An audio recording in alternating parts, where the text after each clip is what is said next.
fún Governor Lucky àti continue wọ́n bá dìbò fún wọn, wọ́n bá dẹ̀ wọlé. Programs, àwọn laudable programs, policies tán ní in place tán ń ṣe lọ, wọ́n máa continue.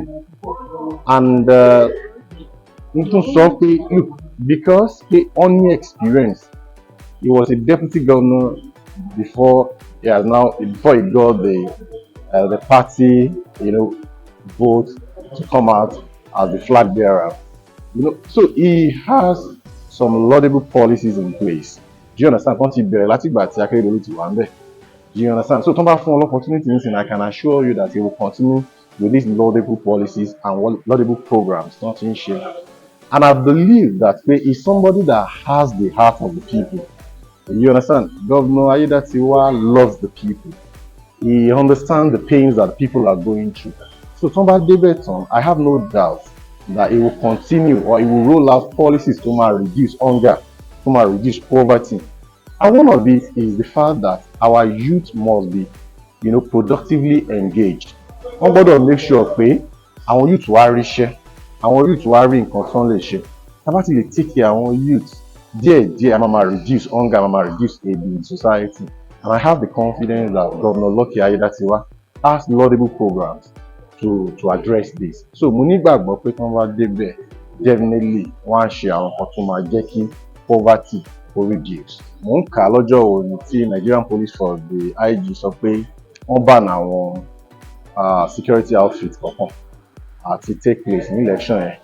And ìdí tán lè fi ṣerú nǹkan bẹ́ẹ̀ ni pé wọn ò fẹ́ káwọn èèyàn hijack àwọn outfits yẹn, like Àmọ̀tẹ́kùn, like all other ones, pé wọ́n hijack wọn fi unleash violence, you understand, during the election.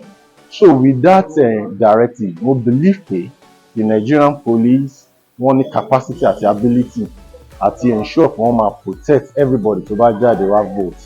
I have no doubt. The most important thing ni pé ká ti appeal sáwọn èèyàn pé tá bá ti vote, ká má participate in any violence. You understand? But pé our Nigerian police force wọ́n ní ability, yes, I believe. Because the good thing ni pé kò ń ṣe gbogbo 36 states ní election yìí ti wá sí.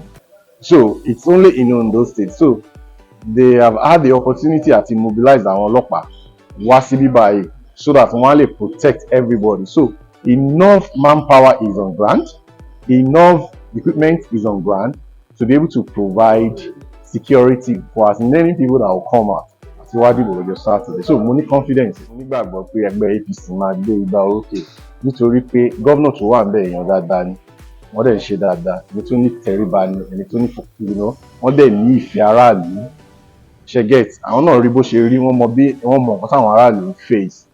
Ṣe understand? And wọ́n tún like àwọn èèyàn. So mo nígbàgbọ́ kán máa gbé igbá orókè because àwọn èèyàn like wọn. Ìgbà tí vice president wá lánàá ta lọ káàkiri, mo rí báwọn èèyàn ṣe ń embrace wọn, wọ́n ṣe ń pariwo orúkọ wọn. Tún wá jẹ́ nǹkan tó ní tẹríba. So mo ní any doubt pé wọn ò ní wọlé, wọ́n máa wọlé because ó ṣe dáadáa and àwọn èèyàn dẹ̀ like it. Yes.